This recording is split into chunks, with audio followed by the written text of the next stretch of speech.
could win. I wish we all could smile. I wish we all could make our mothers proud. Welcome back to Plugged In, and I'm very pleased to have a local filmmaker and music video producer from Filmmaker Productions, Gavin Booth. Welcome to the show, Gavin. Thanks for having me on the show. Now, you've got some films out. Can you tell us a little bit about that? Well, the first film that I directed is called Leaving Town. That was shot about a couple of years ago here in the Windsor area. That's going to be released this summer. And then over the Christmas holidays, I co-directed a film with Navin Ramaswaran, where it's a film that all takes place in one hotel room. So it was shot in Windsor at the Holiday Inn Select, and that film's called Do Not Disturb. Leaving Town was the first film that we made, and just had to learn every single headache of independent filmmaking along the way. So it's been a laborious 2 years to get that one out, but now we've sort of, not perfected, but improved our system of filmmaking, and it'll be a lot easier to get Do Not Disturb out sooner. Now, with independent films, a lot of people maybe don't realize that, well, obviously with the film Crash, it just won an Oscar, a lot of those actors were taking pay cuts, but probably your actors were taking no pay. Yeah, no pay, or right. you know, probably putting some of their own money out by not going to their day job for the day, right. or you know, coughing up money for their own costumes or things like that. Yeah, when you talk about no budget or guerrilla style filmmaking, it's really about people that want to be involved in the project. I mean, and people always look at me like, "Wow, you made Leaving Town. You're a director. You must be fabulously rich." It's like, right. no, I didn't. You know, nobody earned a penny making right. this film. It was done for the love of making films and as sort of a career booster that everybody involved could take this project and hopefully showcase their work or their talents in whatever aspect of the film they worked on, and hopefully create a career for themselves out of it. So it's a labor of love? Definitely. Yeah. And you were involved in the writing of it also, right? Yeah. Leaving Town I co-wrote with Michael Drulard. So it was based on an idea and a story that I had.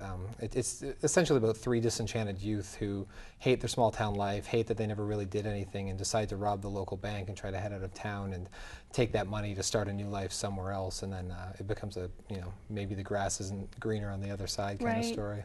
No, a lot of times writers are supposed to stick with what they know. Did you obviously take a lot of, you know, maybe like, I mean, not robbing a bank, sure, but... yeah.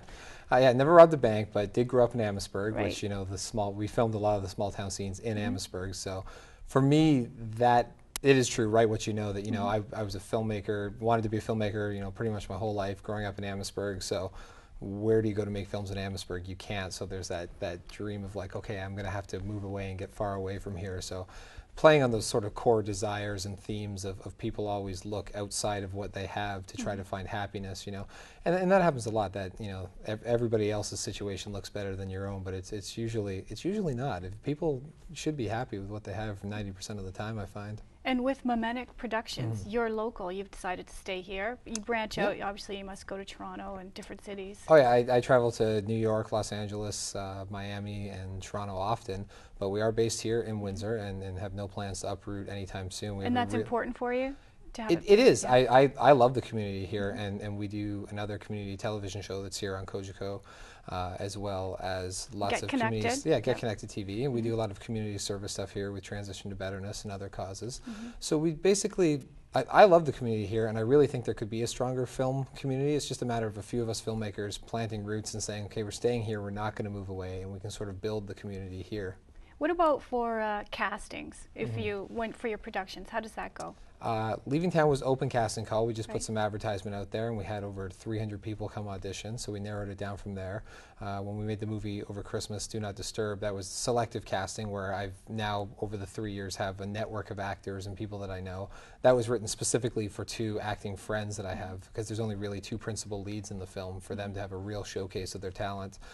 The next film that I'm doing this summer, again, it's been sort of more selective casting, but we are going to have an open call again, but we're going to expand it to Toronto and some larger cities. As Filmmaker's growing and our name is growing and sort of our reputation is growing, we're able to sort of attract talent from some of the bigger cities to come here and work on a film. And people can get information on that from your website? Yeah, there's always postings for casting stuff at filmmakeronline.com. As well as I utilize MySpace. I don't know if you're familiar with MySpace, the online community, but that seems to be the wave of the future for networking for music and film. So my MySpace is just myspace.com/Gavin Booth. Okay, so that's the site that you can go to. Sure. It's a more creative site. Yeah, okay. I keep fairly regular updates on there, and people can always see what we're up to and what's going on and where they might be able to get involved. Besides filmmaking, you're also producing some music videos as well? Yeah, directing, writing, producing music videos. For some local bands here, we did one for Intrameridian recently, another local band, Flint, and a band from Windsor-LaSalle, Ashes of Soma, that's starting to take off right across Canada. So we've done a couple music videos for Ashes of Soma, and then we've had the chance to work with some of the bigger players in the industry, like Third Eye Blind and Vertical Horizon, some very popular rock bands. And I guess you have a special technique that you use that's maybe like more something that you're more comfortable with or more known for?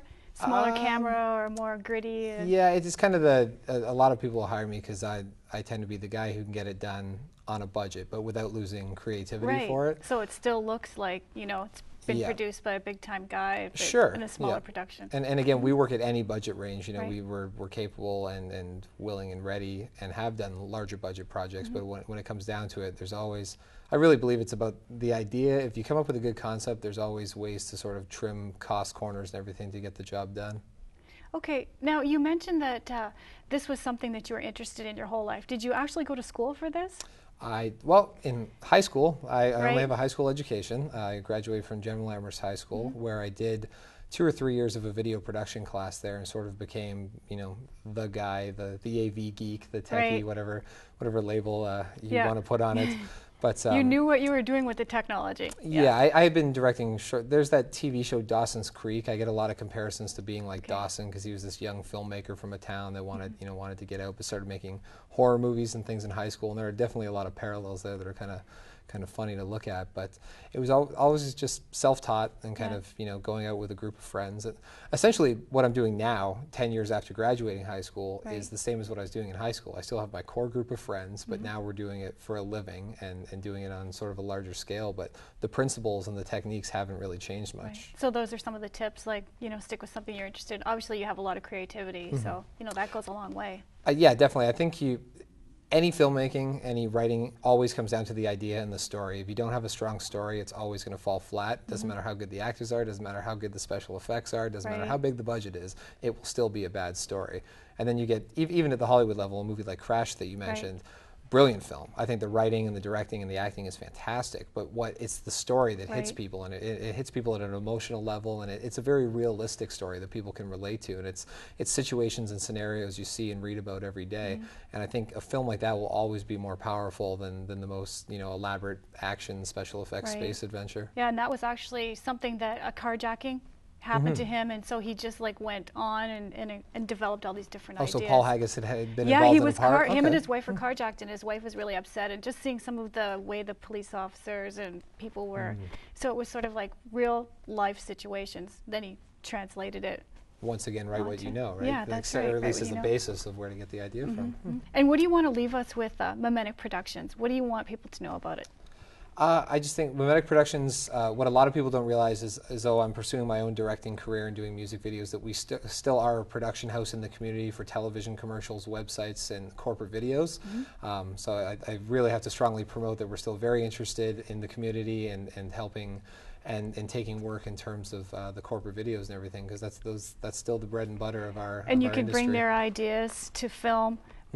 You know, within the framework, but keep it creative. Exactly, yeah, and as well as any other young filmmakers out there, I always encourage them to email me, call me up. We're always looking to expand the team. Any experience, no experience, like call us up. We're very open-minded. It's a very young team, and we're always excited to meet new people. And you want a lot of hard workers and people that'll bring some ideas, and then also learn from you too. If you don't have the hard work ethic, you're never going to go anywhere in this industry. So if you're thinking that you want to do it as a part-time thing or a hobby, you should probably just pack it up now, because honestly, it's a lot of hard work. You have to love what you're doing, basically, right? You do. I mean, there's days that I wake up and I don't want to be doing it, but you know, I'll throw my little hissy fit, and 10 minutes later I'm going like, what am I talking about? This is a great exactly job. what I want to do. I love my job.